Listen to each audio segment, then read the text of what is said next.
solar eclipse is just in a couple of days on Monday, and here in Salisbury, peaking at 3:22 p.m. We will be having 86% coverage of the sun during the partial eclipse before moving out and ending by 4:34 p.m. I will be heading to Plattsburgh, New York. That's where 100% totality will be in effect, peaking at 3:27 p.m. and lasting for 3.5 minutes.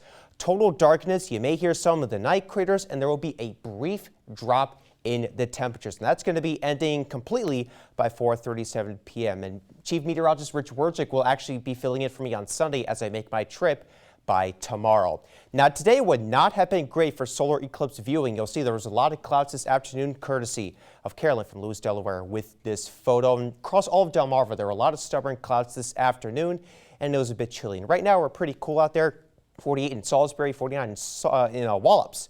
And it's 50 degrees right there in Cambridge, and weather watcher Josh from Marion Station is calling in with 50 degrees down there. Now, we still got a few clouds in the area. I expect these to melt away throughout the overnight tonight. We'll end up with a mostly clear sky, but these clouds are in part with this very slow low pressure system that is slow to exit, but it will do so tomorrow evening.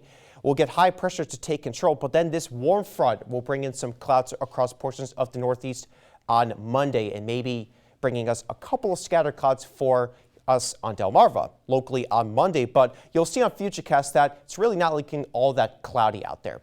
So for Sunday, we'll start off with a lot of clouds for the morning, but then some clouds will filter in by the afternoon hours.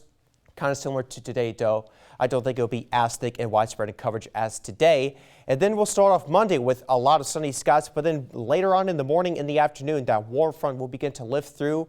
But I do think by the time we get to the eclipse time, by around 3 p.m. or so, we will have breaks in the clouds, so pockets of sun certainly possible, and it's not looking like a very cloudy day, but just know that it won't be a cloudless sky. Now let's get into some detail with the path of totality and what the cloud cover is going to look like across the Northeast.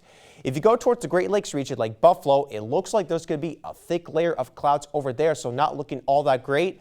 Once you get towards the Champlain Valley and northern Vermont at around Plattsburgh, just some high thin cirrus clouds, so some filtered sunshine, but not enough to really dampen the experience whatsoever. Once you get towards Maine, a fully sunny sky is on the way with no clouds expected over there. So that's going to be the best place to view totality if you are going to be in the path of totality across the Northeast. So for tonight, pretty chilly, 34 to 39 degrees with not much of a breeze. 5 to 10 mile per hour breezes tomorrow, 54 to 59 degrees.